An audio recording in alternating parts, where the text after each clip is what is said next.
Nama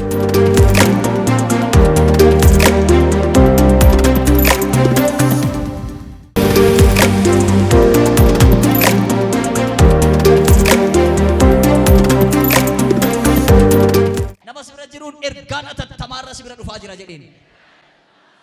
Ergichis jedheen ituu yaadda'in, ituu gungumin, ituu sodaatin, ituu of hin ajjeesin galiiti eegi. Iyesuus si dhufaati. Ameen, haleluuyaa. Iyesuus hin dhufadha awwaaja ayyaati.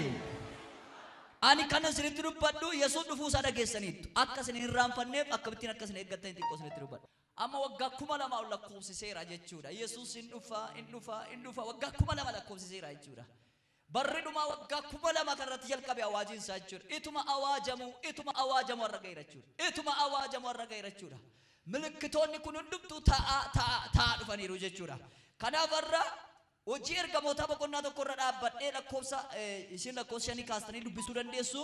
Wantooti an dubbachuu qabu Yesuus Kiristoos deebi'ee dhufuusaa akka dirraanfanne si yaadachiisu kooti. Mikiraatu Macaafni Qulqulluun barasatti namoonni baay'een of hin beekan hin nyaatu hin dhugu jedha. Akka barbaadan jiraatu jedha. Akka barbaadan taa'anii buluu jedha. Yesuus garuu akka hattuun dhuftutti itti dhufaa jedha. Tu hojjetaa jirtanii, tu ciisaa jirtanii, tu ka'aa jirtanii. Deeni sa'aatii 24 Yesuus dhufuusaa akkasii yaadaan qabaatan isinitti hima. Har'atuun jedhin barituun jedhin isinin yaadachiisa. Yesuus achiin hin dhabne. Qophaa'a. Namoonni baay'een hin irraanfatu. Hojiitti goranii karoondumaan goranii addunyaa lafaa kanarratti goranii irraanfataniiru. Yesuus Kiristoos kan keenya waan ta'eedhaaf nuti irraanfachuu qabnu. Attamittiin Yesuus dhufu kan akka eeggannu waa isinitti hima. Yaaqoob boqonnaa 5 lakkoofsa 7 nu dubbista. Yesuus Kiristoos tokkoffaa obsaan akka isin eeggattan. Tokkoffaa Yesuusiin akkamitti eegganna? Inni tokkoffaan obsaan. Yaaqoob boqonnaa 5 lakkoofsa 7. Inni lammaffaan dammaqanii yookiin qophaa'anii. Luqaas boqonnaa 12 lakkoofsa 35 hanga 40. Maariqoos 13:32 hanga 36. Dammaqanii yookiin qophaa'anii. Inni sadaffaan akka ijoollee ifaatti abdiif amantiidhaan isa eeggachuudhaan. Tasalonqee Sadraa 5:1 hanga 11. Akka ijoollee ifaatti abdiif amantiin isa eeggachuudhaan. Afuraffaa kadhataaf qalbii jijjiirrannaadhaan mul'ata 3 hanga 6. Yesuusiin akkamittiin eeggan kiristaanonni warri gooftaa Yesuusitti amanne kun obsaan. Yaaqoob 5:7. Lammaffaa dammaqanii yookiin qophaa'anii Luqaas 12:35 hanga 40. Maariqoos 13:32 hanga 36. Sadaffaa akka ijoollee ifaatti abdiidhaaf yookiin amantiidhaan isa eeggachuu. Akka ijoollee maalitti? Si dubbadha akka ijoollee ifaatti dhaame. Mee dubbadha ofirratti ani mucaa ifaateedha. Tokkoffaa Tasalonqee 5:1 hanga 11. Afuraffaa kadhataaf qalbii jijjiirrachuudhaan of eeguudhaan mul'ata 3 hanga 6. Ammas obboloota koo hamma gooftaan deebi'ee dhufutti obsaan danda'a. Kunoo qottuun hamma lafti bokkaa isa duraa roobuuf isa booddee roobu argatutti obsaan danda'uudhaan ija lafaa isaa isa gati jabeessa in eeggata. Ameen. Akka jedha Macaafni Qulqulluun egaa obboloota koo jedha amma gooftaan keessan Yesuus Kiristoos deebi'ee dhufutti obsaan eeggadhaa dheetu waa'ee qottuu fakkeenya fudhata. Amma gooftaan keessan Yesuus Kiristoos deebi'ee dhufutti obsaan eeggadhaa jedhee ka'eetu waa'ee qottuu yeroo fakkeenya fudhatu. Qottuun tokko yookiin gabareen tokko jedha lafa isaa kana irratti sanyii facaafatee gashachuudhaaf bokkaa isa jalqabaaf isa xumuraas hin eeggatan. Kanammoo obsaan eeggataa. Akkuma kana obsitanii Yesuus Kiristoosiin akka eeggattan ergaa kana keessatti Macaafni Qulqulluun nutti dubbata. Ergaan kun kan warra qulqullootaati. Ergaan kun kan keessan. Yaaqoob ergaa kana achi keessatti yeroo dubbatu obsaan namoonni baay'een obsa akka hin qabne waan hubateef addunyaa lafaa kana irratti namni baay'een obsa hin qabu. Takka hin amanaa, takka keessaa ba'a. Takka itti jiraata, takka inni isa. Yesuus Kiristoosin duukaa obsaan deemuutu nu barbaachisa. Obsi addunyaa hafuuraaf, addunyaa amantii keessatti ga'ee guddaa qaba. Namoonni hin obsine Yesuusin dhiiftanii dukkanatti yoo deebitan jawween bara dhumaa isin nyaata, bofti isin nyaata, budaan isin nyaata, biyyi lafaa isin liqimsa. Namoonni obsan qabne macaafi qulqulluun har'a akkasiniin jedha. Yesuus deebi'ee waan dhufuuf obsaan eeggadha. Ameen ameen. Yesuus deebi'ee waan dhufuuf obsaan eeggadha. Nama si bira jiruun obsi jedhiin. Addunyaan kun hin darba. Addunyaan kun hin bada. Ati obsi san bannetti jiraadhu jedhiin. Namoonni obsa qaban abdii qabu. Namoonni obsa qaban amantii qabu. Namoonni obsa qaban jaalala qabu. Namoonni obsa qaban kaayyoo qabu. Namoonni obsa qaban mul'ata qabu. Namni obsu yeroonni obsa isaatuun fixatin yeroo hundumaa Yesuus Kiristoosiin afaan isaa keessatti garaa isaa keessatti dudubbatee innoo jiraataadha. Kooti inaa kenname naaf ife naaf dhufe jedhee abdiidhaan gaafa dhaabbatu jawwee isa liqimsuu dhufe irratti bofa isa idduu dhufe irratti humna argate isa bitaachis isa dalgatti gale isa ajjeesuu dhufe irratti humna argate mo'ee jiraata. Ituunni tigilii irra jiru Yesuus hin dhufaaf. Ameen. Obsi jedhaa nama simbira jiruun. Namoonni baay'een tarii as keessa kan gooftaa dhiisuu barbaadan baay'ee keessattu jiru. Obsaa isiniin jedhe Waaqayyo. Na dhiiftanii hin deeminaa. Ergaa kana isin duwwaatti dubbadha miti. Namooti qilleensa irra dhagaan hedduutu jiru. Baadiyyaa magaalaa rakkina dadhabdanii Yesuusin biraa deebi'uu kan kaatan. Obsaa isiniin jedhe Waaqayyo. Kan koon jiru sichi naan taane Yesuus, naaf hin hojjenne Yesuus, nan jiraachifne Yesuus, kan koo miti warjettan Yesuus mana kee galgalaati. Yesuus bultii kee galgalaati. Yesuus buddeeni tarra nyaattu duwwaaf siif hin dhumne. Yesuus makiinaa tarra bitattu duwwaaf siif hin dhumne. Yesuus furdina foon kee irraatiif duwwaaf siif hin dhumne. Yesuus mana kee galgalaati. Yesuus bultii kee galgalaati. Obsi eddoodhattu qabdu. Biyya lafaatti barri dhumeera. Seexanatti barri dhumeera. Aduutti barri dhumeera. Ji'atti barri dhumeera. Lafatti barri dhumeera. Siif barri dhufeera. Kiristaana kan taate waan ameen jedhi jalmani. Dubbiin kun warra kiristaana sirriidhaaf gala malee nama hundaaf hin galu. Warra kiristaana sirriidhaaf gala dubbiin kun. Kiristaana sirrii warri taatan Yesuus Kiristoosin bultoo galgala warri gootan ameen jedhana duukaa. Obsaadhiif tadin deemina. Ibiroota boqonnaa jaalakkoo sadii yoo laaltan isaan Yesuus Kiristoosin biraa deebi'anii dukkanatti waan galaniif Yesuusin deebisanii fannisaniiru lammaffaa'edha. Garagalanii deebi'uu hin danda'anidha. Itti dhiyee waan ta'eef sababni isaa takka ifeeraaf jedha. Amma immoo itti dukkanaa'e jal'ina yaada isaanirraa kan ka'e, jal'ina amantii isaanirraa kan, jal'ina jireenya isaanirraa itti dukkanaa'e. Namoota kanaaf deebi'ee ifuun itti ulfaata erga jedhe isinumtuu of eeggadhaa. Ijoollee ifaati. Biyyi lafaa kun rakkisaadha. Biyyi lafaa kun badii. Biyyi lafaa kun du'a baatee joor, billaa baatee joor, rakkina baatee joor. Tu argatee si ajjeesuu barbaada. Ani ergaan qabu. Yoo duutes, yoo jiraattes jireenya kee samii wajjin walii gali. Yesuus wajjin wal argitaate. Namni amanu jiraayi. Mushurraan jiraas keessa. Mushurraa.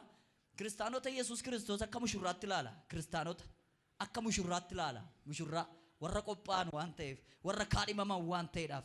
Kanaaf obsuun isin barbaachisa. Abdii kutattanii Yesuus biraa hin deemina. Bara gadhee ilaaltee Yesuus biraa hin deemina. Yeroo gadhee ilaaltee Yesuus biraa hin deemina. Hiriyaa gadhee duukaa Yesuus biraa hin deemina. Bara gadheetti Yesuus biraa hin deemina. Yesuus arras boris bara baraan jiraataadha. Yesuus arras boris bara baraan jiraataadha. Yesuus arras boris bara baraan jiraataadha.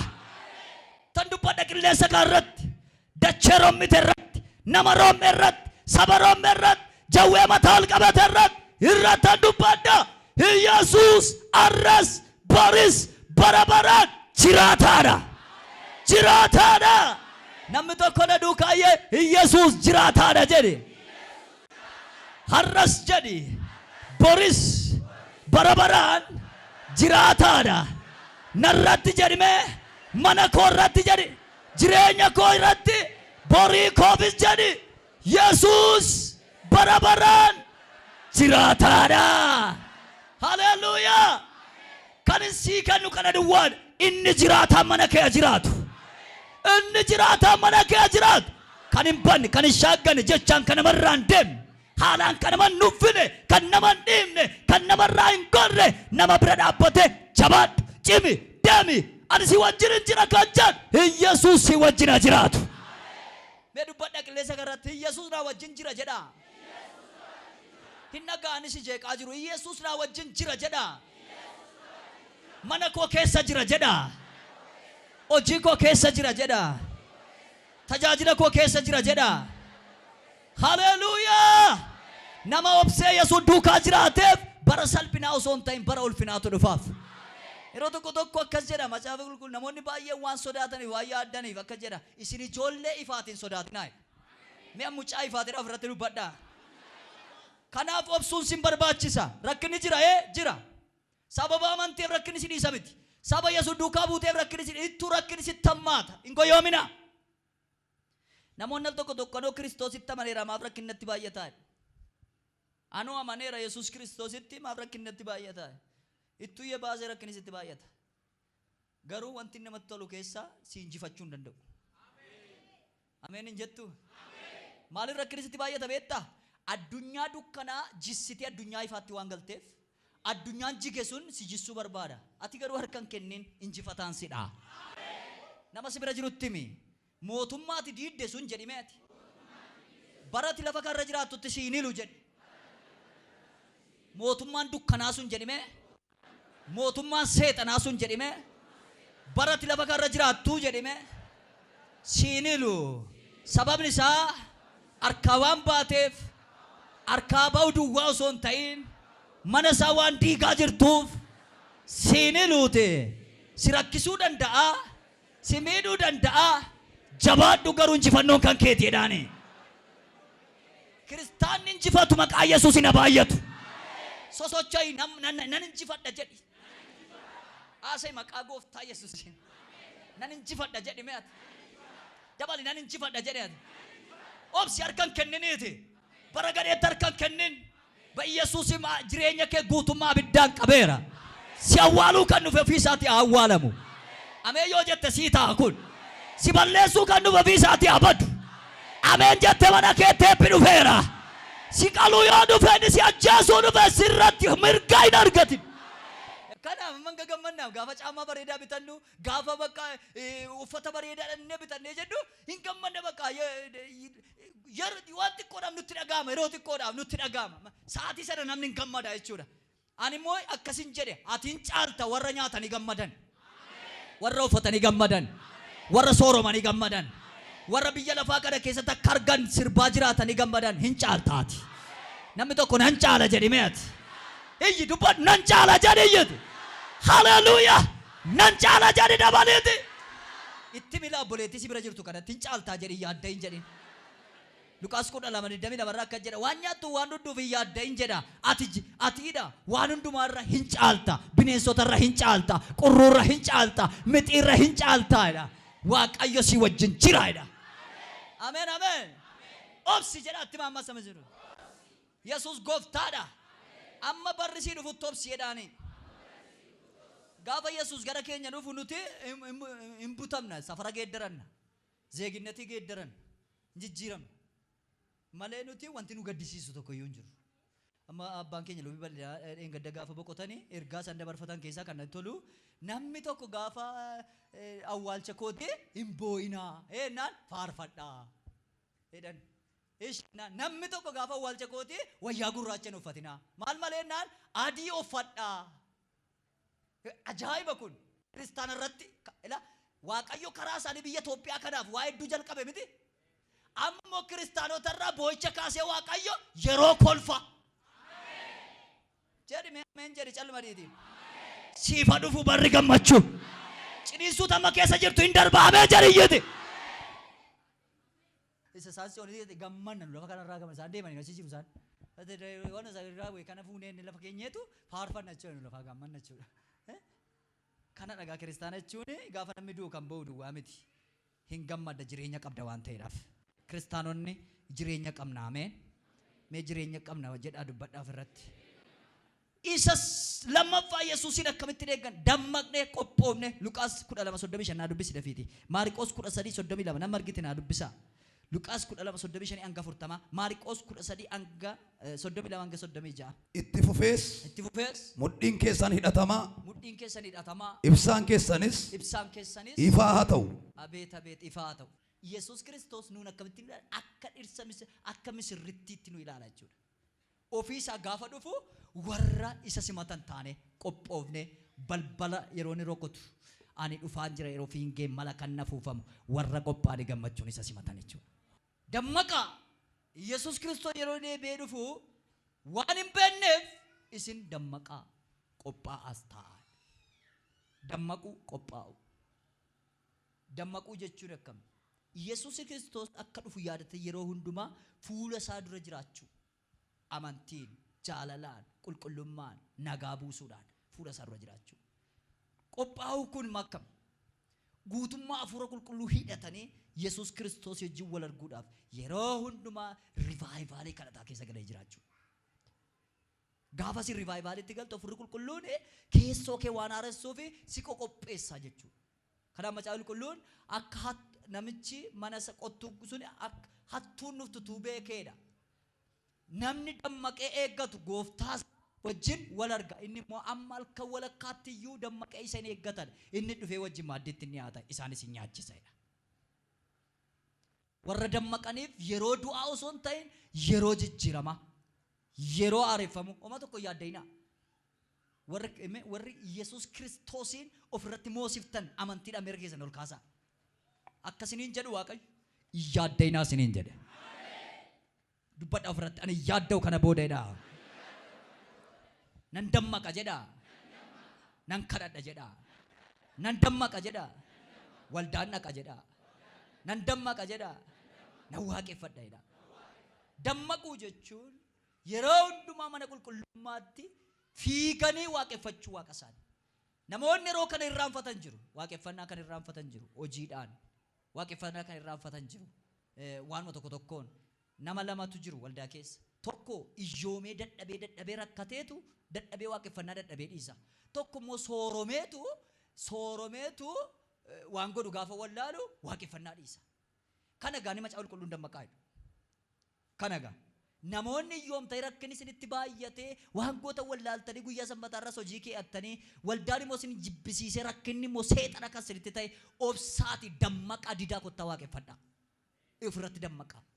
Namoonni immoo sooromtanii jijjiiramtanii biisiisin godhu biyyi lafa biisiisin godhu akkasini waaqeffanne dammaqaa isinis ofirratti. Kun malaamaltummaa isa seexanicha qopheessaa jirudha. Biyyesuusin dhayeera isinirraa.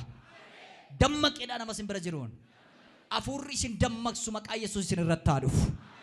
Afurri waldaa isin jibbisiisu. Afurri waaqeffannaa isin jibbisiisu. Afurri kadhata isin jibbisiisu maqaa Yesuus isin irraa haa cabu. Dammaqeedhaatti maa nama isin bira jiru. Qophaa'is jedhaanii. Haleluuyaa. Dammaqaa qophaa'a. Jallinarraa of eegaa. Hamminarraa of eegaa. Waan hundumaarraa of eegaa. Waan jireenya isin dhabsiisurraa of eegaa. Obsaa ciniinnadhaa. Sadaffaa akka ijoollee ifaatti abdiifamantiidhaan isa eeggachuu. Tokkoffaa Tasalonqee 5:1-11 naa dubbisi. Yaa obboloota koo waa'ee barichaaf waa'ee yerochaa garuu isiniif caafuun barbaachisaa miti. Guyyaan gooftaa akka hattuun halkan dhufutti akka dhufu isin iyyuu ba'eessa gootanii beektu.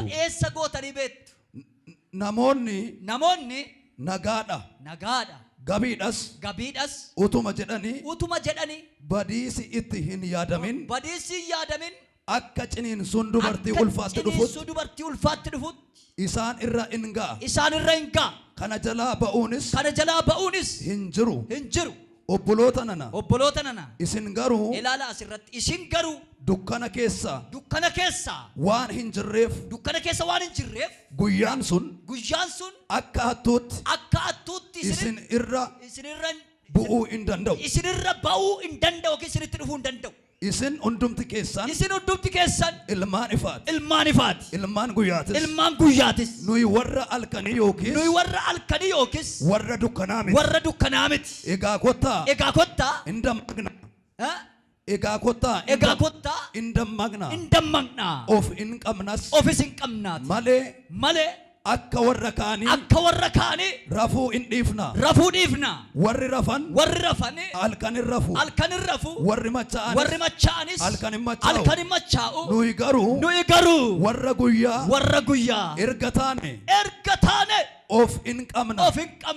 Madda sibiilaas isa kan amantiif jaalala in uffanna. Abdii fayyinaas akka gonfoo sibiilaatti mataatti in kaa'anna. Waaqayyo karaa gooftaa keenya Yesuus Kiristoos fayyina akka argannuuf malee dheekkamsaaf yaadee nu hin qopheessine. Nuyi warri jireenyaatti jirrus eekkamsaaf yaadee nu qopheessine. Nuyi warri jireenyaatti jirrus warri obbaafannes jireenya isaa akka qabaannu Kiristoos nuuf du'e. Kanaaf akkuma amma gochaa jirtan kanan wal jajjabeessaa wal cimsaas. Ameen. Guyyaan suniidha. Inni dhufa garuu isin maal hin ta'inaa hin sodaatinaa. Maal waan hin ta'iniif ijoollee dukkanaa miti isin jedha. Way isinitti maasiratti. Isin ijoollee maalii miti? Ijoollee eenyuuti malee? Ijoollee ifaati. Nuti ijoollee maaliiti? Ijoollee ifaati. Dheetu isin ijoollee halkanii miti. Ijoollee dukkanaa miti. Ijoollee guyyaati. Kanaaf Yesuus yeroo dhufu akka tuuti isin irraan ba'udha. Akka jechuun gaafa nuu dhufu akkuma Macaafa Qulqulluu dubbate bara dhumaatti hafuurri qulqulluun humnaan waan dhufuuf namni hundumtuu adda baasee waan beekuudhaaf inni kaan butamuu jalqaba. Inni kaan jijjiiramuu jalqaba. Billaatti hin fakkaatu. Yesuus gooftaadha safara keessaa jijjiiramuu jalqaba. Yesuus isin irratti ta'u kuni. Ofirratti dubbadhaa. Guyyichi nan sodaachisu jedha. Guyyichi anaaf guyyaa ifaatedha. Ani mucaa ifaatedha. Dukkana keessa hin jiru jedha dubbadhaa. Haleluuyaa. Ifa kanaan ifatti darba. Dukkanni isin biran ga'in.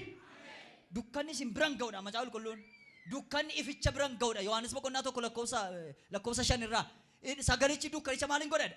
In ibsaidha. Dukkanichi immoo sagalicha bira ificha bira maaliin ta'udha? In ga'udha. Ofitti amma isinitti kallalamee yookiin isinitti marsee kan jiru ifa Waaqayyooti jechuudha. Ifa Waaqayyooti jechuudha. Akka sarka keessa naannessaati ifti Waaqayyoo na marseera jedha dubbadha. Ifti Waaqayyoo na marseera jedha. Kanaaf hin sodaadhu jedha. Hafuurri isinii ibsu Yesuus isin irratti haa dhufu. Naa ifeera jedha ifaat. Natti hin dukkanaa'u jedha. Dubbadha naa ifeera jedha.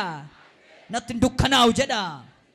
Barri kunis barri dhufus jii kunis jii dhufus siif jee ifaa siif haa ta'u.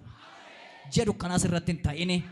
Afuraffaa qalbii jijjiirrannaadhaan mul'ata sadii hanga ja'a naa dubbisiiti. Ammas wanta sitti dabarfame akka itti fudhattee fi akka itti dhageesse yaadadhu. Akka itti dhageesse sana immoo yaadadhu wanta sitti dubbatame. Eegis yaada garaa kee keessa geeddaradhu. Yoo dammaqaa ta'uu dhaabatte immoo ani akka hattuun dhuftutti nan dhufa. Yeroo ani sitti dhufus matumaa hin beektu. Haa ta'u iyyuu malee Saardes keessaa namoota muraasa warra uffata isaanii hin xureessine jedhamanii maqaa argatan qabda. Warri kun uffata adii uffatanii anaa wajjin deddeebi'uuf jiru. Isaan kanaaf warra malanidha. Nama moo'utti akkasuma uffata adiitu uffifama. Ani maqaa isaa macaafa jireenyaa isa warri jireenya argachuuf jiran keessatti caafaman keessaa hin balleessu. Abbaa koo duratti ergamoota isaa durattis maqaa isaa waamee kan koo ta'uu isaa nan beeksisa. Namni gurra qabu isa hafuurri qulqulluu waldoota kiristaanaatiin jedhu haa dhaga'u. Hafuurri qulqulluu sinitti dubbataa jira. Waldaan immoo eenyu? Waldaan wanta nama dubbadhe isa hafuurri qulqulluu amma dubbachaa jiru kan namni dhaga'e hin dammaqa. Ameen. Isin dammaquudha yoo baattan akka hattuutti isinitti dhufaadha. nama dammaqne fidha kun nama dammaqe garuu Yesuus akka hattuutti itti dhufa osoo hin ta'in namni dammaqe gammachuudhaan wal simata Yesuus wajjin harka kee mirgaa ol fuudhiiti in irraanfadhu tun hojjedhu tun baradhu tun taa'u na yaadadha ergaan xumuraa ani qabu in irraanfatin Yesuus deebi'ee dhufa ituu barattu ituu jettu ituu deemaa jirtu ituu taa'aa jirtu ituu ciiftu Afrikaan naq Awurooppaan naq Ameerikaan naq asiin hambaa ituu jedhaa jirtu kara deemtu iddoo teessut Yesuus akka dhufu hin dagatin Yesuus akka deebi'ee dhufu hin dagatin tu jijjiiramaa jirtu tu sooramaa fiddu tu beekumsaa fiddu tu barcuma caccabee kufuuf deemtu hin dagatin Yesuus deebi'ee hin dhufaate harka keessan ol fuudhaa kiristaanonni ijoolleen ifaa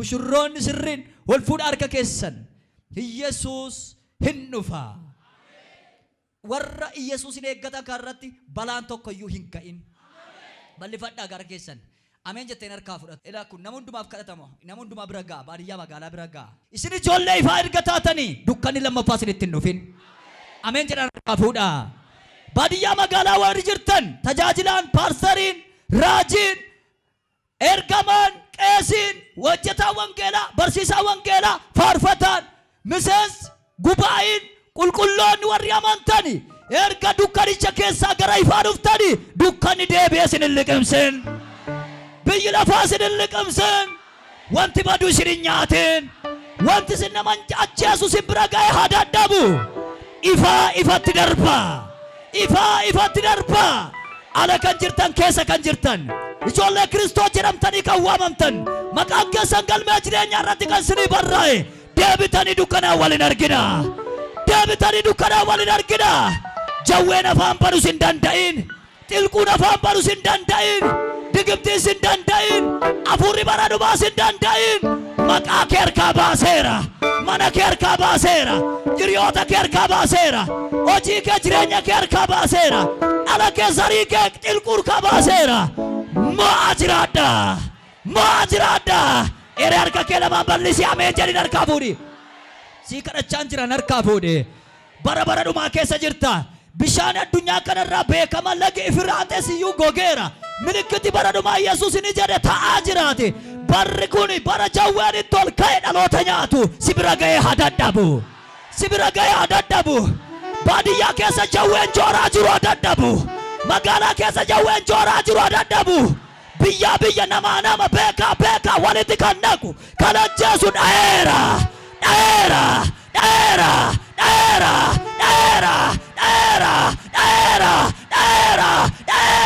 humna dhiiga Yesuus harka kee ol fuudhi karaa jireenyaa irraa kan si deebisu karaa jireenyaa irraa kan si gatu gaarummaa fakkaatee kan sitti dhufu namni amantu na duukaa harka kee lamaan ol fuudhi